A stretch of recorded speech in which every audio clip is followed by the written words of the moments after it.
So, there I was, online, minding my own business, trying to learn more about the Foucault pendulum. I learned that it is assumed to be a gravity-driven device used to measure the assumed rotation of the Earth. I learned that you could theoretically calculate your latitude at any given location on Earth with just a long string and a heavy object suspended from a tall ceiling set into a swinging motion. I say theoretical because, like almost everyone else in this world, I do not have the means or the security clearance level to build a very tall structure directly at the North or South Pole to conduct an unbiased experiment to make a conclusion for myself. I learned about the Elias effect as well. This is a measurable effect on Foucault pendulums during a solar eclipse. Pendulums have been reported to deviate from their plane of oscillation in various odd ways and directions, but not always. I'm not going to bore you with the details of the reports. You all can search that online with a couple of keystrokes for yourselves. But to summarize the observation reports by various published physicists around the world, they don't have a clue how gravity plays its various roles in the anomalies, but they all agree that the gravitational theory needs to be modified, and the Elias effect observations do not satisfy conventional explanations. I will come back to the Elias effect problem in a few minutes.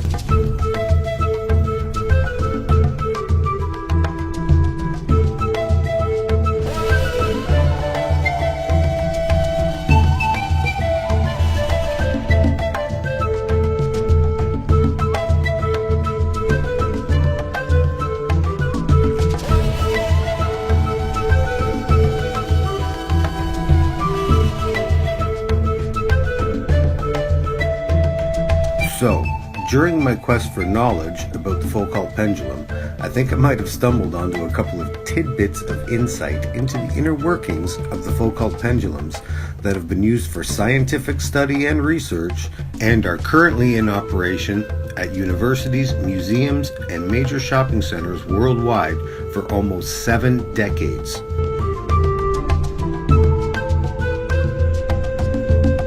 I don't think these tidbits of information I stumbled onto is anything that the general public is aware of.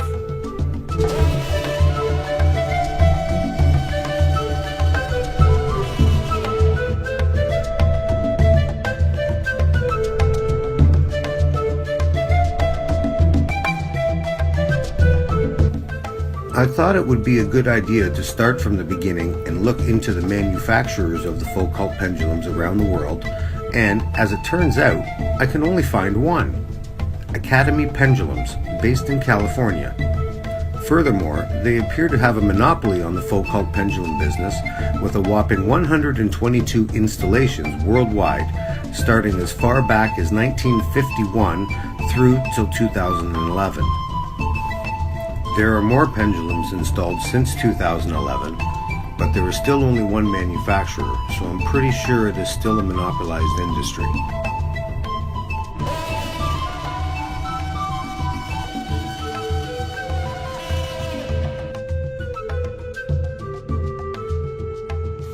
Another interesting fact I stumbled onto was this. All of the Foucault pendulums worldwide that have been used as a scientific representation of the Earth's assumed rotation are all electronically controlled using magnets with a carefully timed kick, as the company states, to keep the pendulum in motion. That's right, a carefully timed kick to keep the pendulum in motion.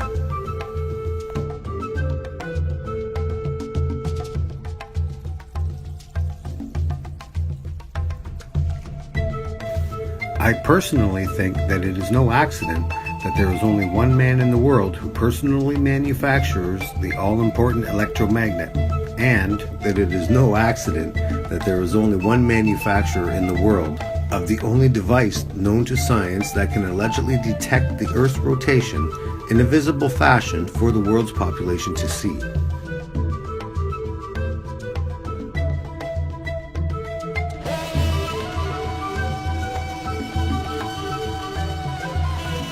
This guide for docents that comes with the pendulum package tells you how to talk to visitors at their level. That sounds a little bit insulting if you ask me. They also say here to stay away from the more technical aspects of how the pendulum works. Unbelievable. They are teaching the docents to avoid talking tech with the public.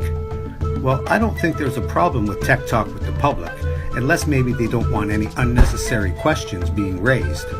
Questions like, does the magnetic drive system on the pendulum assist in its rotation?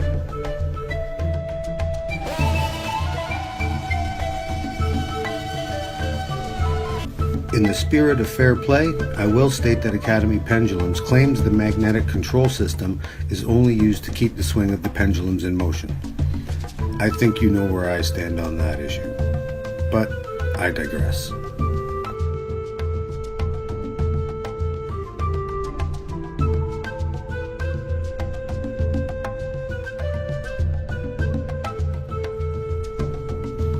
It also strikes me as odd that the most world-renowned scientific device of all time, used to measure the awesome and amazing rotation of the Earth, and invented by a now famous French scientist, has been monopolized and is made in the USA. Seems weird. A full list of Foucault pendulums to date is available from Wikipedia online.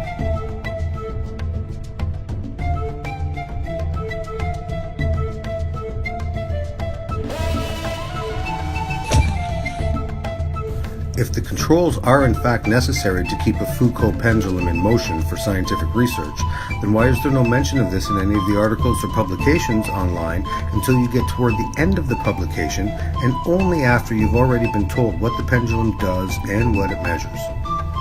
It's not that it's hidden knowledge, but it's not exactly openly offered to the public as common knowledge near the top of the page either, along with other scientific facts and the history regarding the Foucault pendulums around the world.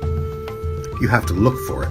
You have to read past the mathematical formulas and other experiments to see mention of the electromagnetic drive system required to keep the pendulums in motion.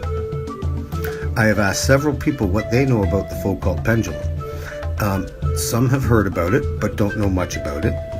Some know what it is and what it measures. And some have seen one in action up close and personal, but absolutely none of them knew that the Foucault pendulums around the world are controlled and operated by an electromagnetic system. Coincidence? Maybe. It all sounds pretty sketchy to me, but that's just me. It's up to you to decide for yourself. While we are here on the Foucault pendulum site, let's take a look at Foucault's other experiment using a gyroscope in 1952, 1 year after his pendulum invention. To demonstrate rotation directly, rather than indirectly via the swinging pendulum, Foucault used a gyroscope in a 1952 experiment. The gyro was spun up to 9,000 to 12,000 RPM, which allowed sufficient time to balance the gyro and carry out 10 minutes of experimentation. Using a microscope, he got a reading of 1/10 of a degree. Now, the popular bald earth argument on YouTube regarding today's far more advanced and precise gyroscopes is that they are not sensitive enough to measure the Earth's rotation. Now, you can choose to believe this statement. You have free will fully intact. But I would trust today's high-tech gyros manufactured using computer-controlled machinery to produce high-quality, high-precision, balanced parts rather than a gyro handmade by a guy using nothing but 1800s technology and an assumed high level of craftsmanship. And as it turns out, there have been absolutely 0 degrees of rotation measured independently by anyone, anywhere in the world, using today's high-tech precision gyroscopes. Coincidence? Maybe. It's up to you to decide for yourself.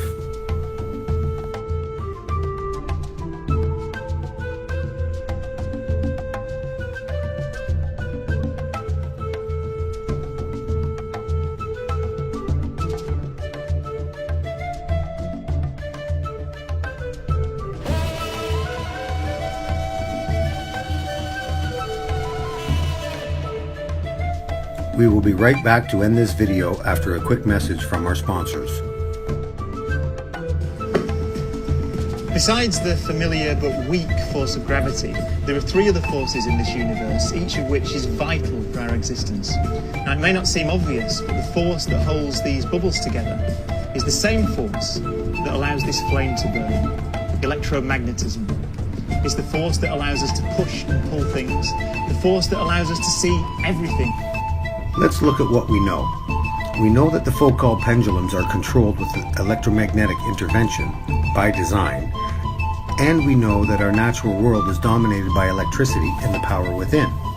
Now, if we add in what we know about the Elias effect and other unexplained anomalies with the Foucault pendulums during solar eclipses, things start to make sense.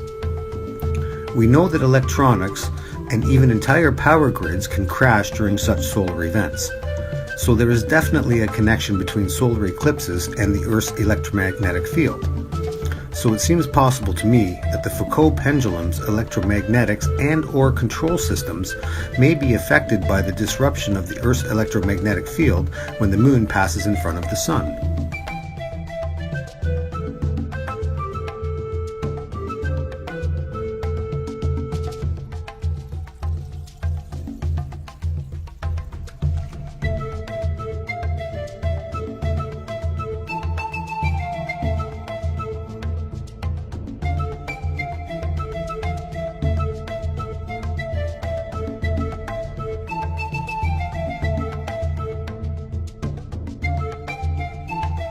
It's my opinion that scientists are chasing their gravitational tails around in circles, thinking in terms of the ball Earth and gravitational forces causing the Elias anomalies and trying to measure the immeasurable, when all the while they are looking at the wrong Earth model and measuring the wrong forces.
So, to sum it all up, we have a monopolized company manufacturing the Foucault pendulums and one man alone, Cary Ponchioni, making the ever-important electromagnet. The company does not wish for docents to talk with the public about the technical aspects of the pendulum, and, although not really hidden, one would have to read well past the basic functions of the pendulums and past other inventions and scientific studies involving them before they would ever hear anything about the electromagnetic drive system of the Foucault pendulums.